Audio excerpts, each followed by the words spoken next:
Hi, நம்ம இன்னைக்கு baby corn masala எப்படி சேர்த்துன்னு பார்க்கலாம். அதுக்கு பேபிகார்னை வாங்கி இது வந்து நல்லா க்ளீன் பண்ணியே வந்தது. அதை நான் வந்து நல்லா நீல வாக்கில் கட் பண்ணி வச்சுக்கிட்டேன். இப்போ ஒரு கடாயில் தண்ணி வச்சு கொஞ்சம் மஞ்சத்தூள் போட்டு அதை வந்து அதில் போட்டோன்னா ஒரு ஆஃப் பாயில் பண்ணி அதை எடுத்துக்கணும். ஒரு பேன் வச்சு பட்டர் போட்டு வெங்காயம், பெப்பரு, பொடியாக நறுக்கின பூண்டு, சோயா சாஸு இதெல்லாம் ஊற்றிட்டு அதுக்கப்புறம் வந்து இந்த பாயில் பண்ணி வச்சுருக்கிற பேபிகார்னையும் கூட வந்து கேப்சிகம் அதையும் வந்து அந்த நீல வாக்கில் கட் பண்ணி வச்சுருக்கேன். இதை போட்டு நல்லா சாட்டே பண்ணணும்.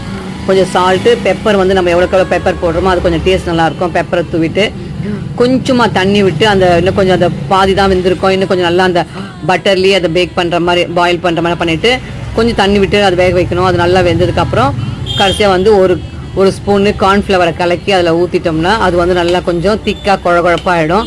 அந்த ஸ்டேஜில் நம்ம ஸ்டவ்வை ஆஃப் பண்ணிவிட்டு கொத்தமல்லியை பொடியாக நறுக்கி அது மேலே தூவி இறக்கிடலாம். இப்போ பேபிகார்ன் மசாலா ரெடி ஆயிடுச்சு. இதுக்கு காரம் வந்து பெப்பரு, தேவைப்பட்ட